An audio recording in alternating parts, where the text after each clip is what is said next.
அவருடைய வீட்லேயும் 9:45 இங்கிருந்து கிளம்பி பெசன் நகரை போய் அடைஞ்சிட்டு 10:45 11:45 மணிக்குள்ள அவருடைய இறுதி மரியாதை அங்க பெசன் நகர்ல செலுத்தப்படும். அதுதான் பிளான்.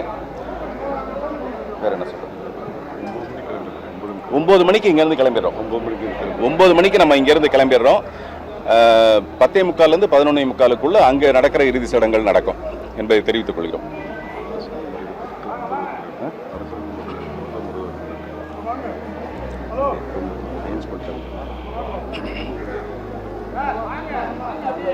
பாக்யராஜ் சாருக்கு திரையுலகத்தில் அவர் பண்ண புரட்சிங்கிறது மிகப்பெரிய ஒரு விஷயம்.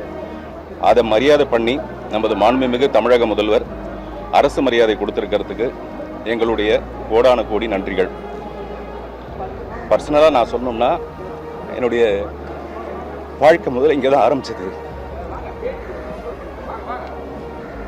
நான் பேசும்போது பல நேரத்தில் அதை நான் முடிஞ்ச வரைக்கும் சொல்கிறேன். நான் முதல்ல அசிஸ்டன்ட் டைரக்டராக சேர்ந்த புதுசில் இதே வாசலில் தான் நின்றுட்டு இருப்பேன். அவருடைய பிறந்த நாள் வந்ததுன்னா வள்ளுவர் கோட்டம் வரைக்கும் கூட்டம் இருக்கும். அந்த கூட்டத்தை சரி பண்ணி அவருக்கு வர மாலை மரியாதைகளை வாங்கி அடுக்கி பின்னாடி வச்சுட்டு அந்த கியூவை சரிப்படுத்தி அனுப்புறது தான் என்னுடைய வேலை. நான் அசிஸ்டன்ட் டைரக்டராக சேர்ந்த உடனே முதல்ல செஞ்ச வேலை அதுதான். இன்றைக்கி நான் அதே வேலை தான் செஞ்சிட்ருக்கேன். இப்போது அதை நினைக்கும் போது எனக்கு அந்த ஃப்ளாஷ்பேக் தான் வருது. அப்போ அந்த இடத்துக்கு வேற ஒருத்தர் வந்துடக்கூடாதுன்னு நினச்சேன். நான் மெதுவாக இப்போ கூட மாண்புமிகு முதல்வர் வரும்போது அவர் எனக்கு ஆறுதல் சொல்ல வரும்போது என்னால் தாங்க முடியாமல் எனக்கு எல்லாமே அவர் தானே சார் அப்படின்னு. ஐநோ அவருக்கும் நீங்கள் அப்படி தானே அப்படின்னாரு.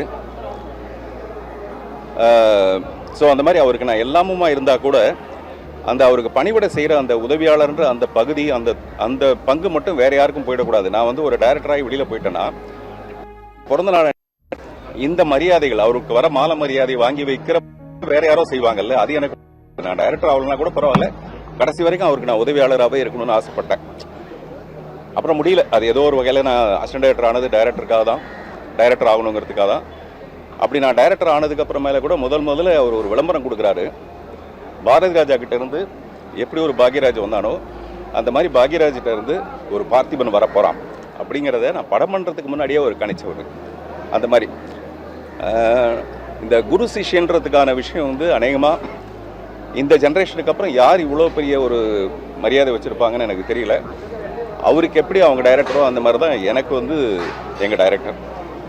அவர் இறந்த ஒரு 15 நாளைக்குள்ளே இவருடைய மறைவுங்கிறது ஒரு தாங்க முடியாத ஒரு துக்கத்தை கொடுக்குது.